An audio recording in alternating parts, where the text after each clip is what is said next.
നാടകീയ സംഭവ വികാസങ്ങൾക്കൊടുവിൽ കുന്നംകുളം നഗരസഭയിൽ ബജറ്റ് പാസായി. പ്രതിപക്ഷ നിരയിൽ ഭിന്നത, കോൺഗ്രസ് അംഗങ്ങൾ ചേരിതിരിഞ്ഞ് വോട്ട് ചെയ്തു. നഗരസഭയുടെ ബജറ്റ് സമ്മേളനത്തിൽ പ്രതിപക്ഷ നിരയിലെ ഐക്യമില്ലായ്മ പ്രകടമായി. കോൺഗ്രസ് കൌൺസിലർമാർ ഒരേ നിലപാടിൽ വ്യത്യസ്ത വോട്ടെടുപ്പിൽ പങ്കെടുത്തത് കൌൺസിലിൽ നാടകീയ രംഗങ്ങൾക്ക് വഴിതെളിയിച്ചു. Vice chairman P G. ജയപ്രകാശ് അവതരിപ്പിച്ച ബജറ്റ് 18 അംഗങ്ങളുടെ പിന്തുണയോടെയാണ് പാസായത്. ബജറ്റ് ഐക്യകണ്ഠേന അംഗീകരിക്കണമെന്ന് ചെയർപേഴ്സൺ സൗമ്യ അനിലൻ ആവശ്യപ്പെട്ടെങ്കിലും പ്രതിപക്ഷം വോട്ടെടുപ്പ് വേണമെന്ന നിലപാടിൽ ഉറച്ചുനിന്നു. എന്നാൽ ഈ ആവശ്യത്തിൽ പോലും പ്രതിപക്ഷത്തിന് ഒറ്റക്കെട്ടായി നിൽക്കാൻ സാധിച്ചില്ല. കൌൺസിലർ ലബീബ് ഹസൻ ബജറ്റിനെ അംഗീകരിക്കാനാവില്ലെന്ന് വ്യക്തമാക്കി വോട്ടെടുപ്പ് ആവശ്യപ്പെട്ടു. മിഷ സെബാസ്റ്റ്യൻ ഇതിനെ പിന്താങ്ങി. തൊട്ടുപിന്നാലെ ഷാജി ആലിക്കലും വോട്ടെടുപ്പ് ആവശ്യപ്പെട്ടപ്പോൾ രോഷിത് ഒഡാട്ടാണ് പിന്തുണച്ചത്.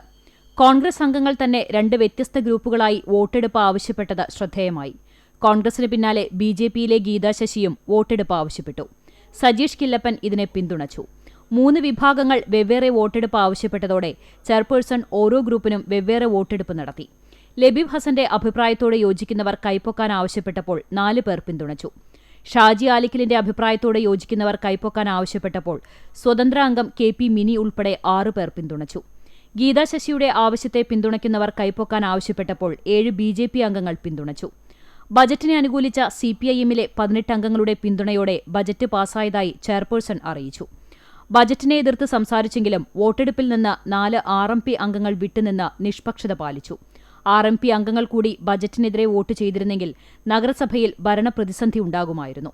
പ്രതിപക്ഷ വോട്ടുകൾ പല തട്ടിലായതും RMP വിട്ടുനിന്നതും ഭരണപക്ഷത്തിന് ബജറ്റ് അംഗീകരിക്കുന്നത് എളുപ്പമാക്കി.